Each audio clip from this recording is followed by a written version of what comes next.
Ni wakati mwingine, ndugu msikilizaji wangu na mtazamaji wangu wa channel pendwa kabisa ya Vincent Wellington, ambayo Bwana amependezwa siku ya leo tuweze kuongelea mambo mazuri sana kabisa.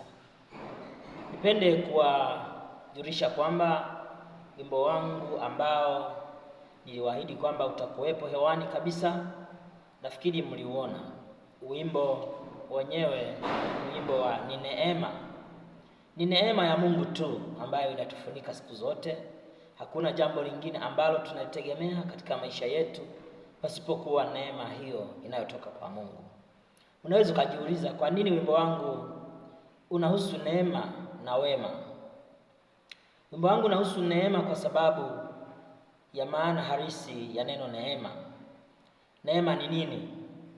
Ndugu msikilizaji wangu na mtazamaji wangu, neema ni fadhila au wema unaotendewa pasipo kustahili.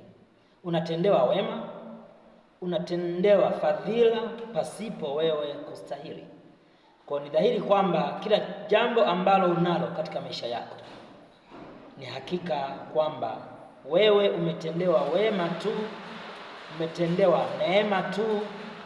Ni dhahiri kwamba haukustahili kutendewa, isipokuwa ni neema inayotokea kwa Mungu ndiyo imepelekea wewe uweze kutendewa.